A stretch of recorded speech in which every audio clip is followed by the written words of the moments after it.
سوال یہ پوچھا گیا قربانی کے متعلق کہ شوہر کی اجازت کے بغیر کیا بیوی اس کے مال سے اپنے لیے قربانی کر سکتی ہے نہیں؟ تو اس کا جواب یہ ہے کہ اگر شوہر کی کسی صورت بھی واضح طور پر یا کنائی طور پر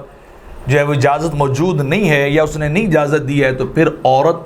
اپنے شوہر کے مال سے اپنی واجب قربانی یا نفلی جو بھی ہو وہ نہیں کر سکتی۔ لیکن اگر کسی طرح کی اجازت موجود ہے، صراحتاً موجود ہے یا کنایتاً موجود ہے، تو کسی طرح کی اجازت موجود ہو تو پھر عورت اگر قربانی کرے مال شوہر کے مال سے تو پھر قربانی جائز ہے۔ لیکن اس کے لیے فقہا نے لکھا ہے کہ وہ متوسط درجے کی ہو، یہ نہ ہو کہ اب میاں نے اجازت دے تو جناب انتہائی مہنگا ترین جانور جو ہے اس کی طرف سے ذبح کیا جائے، نہیں بلکہ کیا درمیانہ جانور خریدے اور ذبح کرے۔ یہ اس صورت میں ہے جب یا تو واضح طور پر یا جو ہے کنائی طور پر اجازت موجود ہو اور میاں جو ہے وہ اس بات پہ راضی بھی ہو تو پھر قربانی عورت کر سکتی، ورنہ نہیں۔ المبسوط للسرخسی میں اسی طرح جو ہے وہ لکھا گیا ہے کہ اگر وہ اجازت یا تو بالکل واضح طور پہ دے دے